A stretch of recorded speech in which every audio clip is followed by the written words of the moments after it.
Kita bisa katakan begini, ya Allah, kenapa engkau tidak ciptakan kami dengan takwa saja? Seperti malaikat misalnya gitu kan? Kan kalau ada nafsu kita punya potensi salah. Kalau begitu Allah ciptakan kami untuk berbuat salah dong. Jurnal penelitian ditulis oleh Profesor Kato. Kata beliau, orang Islam itu lebih hebat dibanding orang Jepang. Orang Jepang itu sehebat-hebatnya, bisa disiplin, kerja keras, rapi. Tapi kalau punya masalah, bunuh diri juga. Imma Anda pilih yang baik, atau imma Anda ikuti keinginan nafsu ini. Yang menjadi persoalan, ini nggak ada masalah. Yang jadi persoalan yang harus kita kenali konsep yang ini.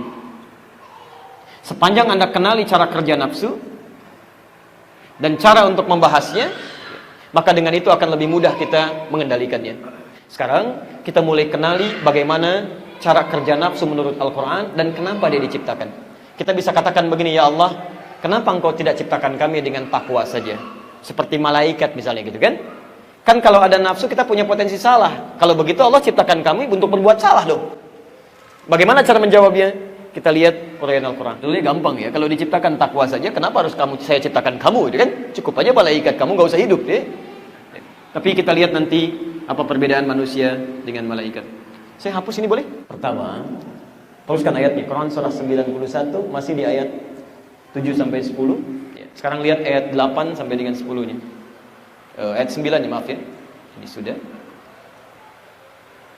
Ini sudah. Wa nafsin wa ma sawwaha fa alhamaha fujuraha wa taqwaha. Ketemu di situ. Sekarang lihat ayat 9-nya. Bagaimana cara kita memosisikan nafsu? Perhatikan.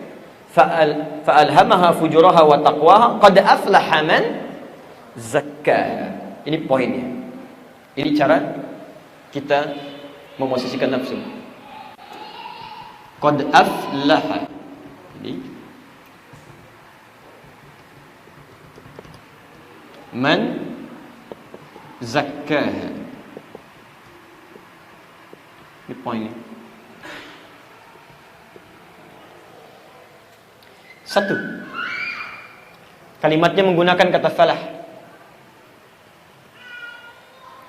Aflah dari kata falah, artinya tenang, bahagia, sukses, nyaman. Jadi, tenang, bahagia,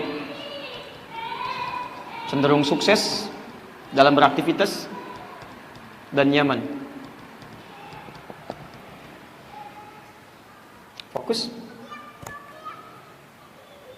Man, huruf yang menunjuk pada orang tanpa batas. Jadi baik laki-laki, perempuan, besar, kecil, tua, muda, itu masuk kategori man sini. Seakan Allah ingin mengatakan, hey, siapapun yang namanya manusia, mau laki-laki, perempuan, besar, kecil, tua, muda, saya jamin hidupnya pasti tenang, bahagia, sukses, bahkan nyaman dalam menjalani kehidupan. Zakkaha, ini diterjemahkan di mushaf yang bisa menyucikan nafasnya, jiwanya. Masih ingat di nafas tadi ada apa saja? Satu, ada takwa, yang kedua fujur, masih ingat ya? Saya mau tanya sama ibu deh, Bu ya. Sebentar. Kalau ibu mencuci pakaian,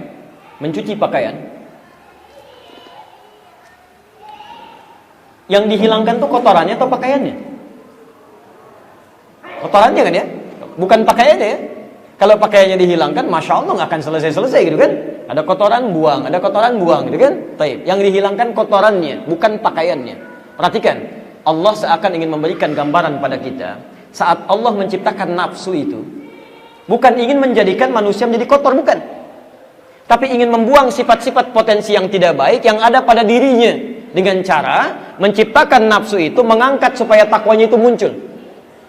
Bahasa paling gampangnya begini.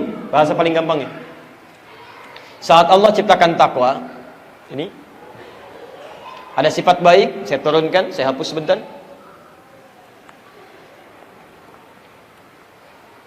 Saat Allah ciptakan takwa, turunannya misal ada jujur, ada sabar, ada rendah hati, kan? Allah ciptakan lawannya tadi, nafsu, fujur. Jujur lawannya apa? Bohong, kan? Dusta. Sabar lawannya marah misalnya kan. Rendah hati lawannya sombong. Ini pasti nih ya. Setiap diciptakan sifat baik di takwa, diciptakan lawannya, dipuji. Selalu begini. Jadi ketika Anda diarahkan pada kejujuran, sisi lain mengajak pada kebohongan. Ketika Anda dilatih untuk sabar, yang lain melatih Anda untuk marah, meminta Anda untuk marah. Paham sampai sini? Nah, perhatikan kalimat Qur'annya. Qad aflaha man zakkaha. Kata Allah, saya ciptakan sifat-sifat ini bukan ingin menjadikan Anda jelek, bukan. Saya ciptakan sifat bohong bukan ingin menjadikan Anda pembohong, bukan. Bukan menjadikan Anda pemarah, bukan. Bukan menjadikan Anda sombong, tidak. Tapi untuk melatih yang baik-baik ini supaya muncul. Zakkaha, cuci sifat jelek-jelek yang ada pada diri manusia, potensi nafsu tadi. Yang ini saya ciptakan untuk melatih yang takwanya supaya muncul, bukan ingin menjadikan Anda jelek. Dicuci yang jelek ini supaya tampil pakaiannya bagus. Bohong diciptakan untuk menguji supaya yang jujur itu muncul. Sebab kalau bohong nggak diciptakan, bagaimana ketahuan jujur? Kalau tidak ada sifat marah, nggak akan diketahui sabar, Pak. Silahkan, bagaimana Anda bisa menguji kesabaran kalau nggak diciptakan marah? Kalau tidak ada sombong, nggak akan ketahuan rendah hati. Karena itu saat Allah menciptakan sombong di nafsu, bukan ingin menjadikan nafsunya kotor, bukan. Tapi supaya dicuci yang kotornya, muncul sifat baiknya. Sombong diciptakan untuk melatih sifat rendah hati di takwa supaya muncul. Katalis kalau dalam bahasa kimia. Jadi mohon maaf, rumus cepatnya kata Quran, qad aflaha, akan tenang kehidupan seseorang, nyaman dia, sukses dalam beraktivitas, damai hidupnya, zakkaha, jika dalam kesehariannya saat dihadapkan pada hal yang tidak baik itu, dia bisa mencucinya dengan mendatangkan lawannya. Misal, ini agak rumit sedikit ya, saya sederhanakan supaya mudah dipahami. Fokus sebentar. Saya ambil satu ya, marah misalnya. Lawannya apa? Sabar. Lihat rumusnya. Allah tidak menciptakan marah kecuali untuk melatih supaya sabar muncul. Caranya supaya hidup Anda tenang, nafsu ini bisa ditekan, salah satu caranya, lihat rumusnya, cara kerjanya ya. Cara kerjanya, setiap muncul marah, kata Quran, cepat cari lawannya untuk dimunculkan. Pahami oleh kita bahwa marah itu diciptakan bukan ingin menjadikan dia pemarah, tapi supaya melatih sifat sabar di saya muncul. Di setiap muncul yang jelek-jelek, cepat cari lawannya. Sucikan itu dengan sikap baik kita. Itu poinnya. Suami pulang ke rumah, Bu ya. Rumah marah-marah, apa salah orang rumah? Dan nunggu-nunggu ya 8 jam, 9 jam, anak mau main-main, tiba-tiba dibuka pintu, "Papa, diam kamu." Hah? Masya Allah kan. Datang istrinya, "Kenapa, Pak? Kamu lagi ikut-ikutan," misalnya gitu kan. Padahal nggak tahu apa-apa. Nah, saat suami masuk ke rumah dengan perasaan dan sikap seperti itu, dititipkan marah pada suami. Kalau konsep ininya mengatakan Allah menitipkan marah pada suami bukan ingin menjadikan suami pemarah, bukan. Tapi ingin melatih kesabaran pada diri ibu supaya muncul. Sebab kalau nggak dititipkan marah pada suami, ibu nggak akan siap dengan masalah-masalah, nggak akan muncul kesabaran. Jadi gampang caranya, begitu muncul marah, oh berarti ini sabar di saya yang harus muncul. Muncul marah di situ, Anda keluarkan kesabaran di situ, selesai masalah.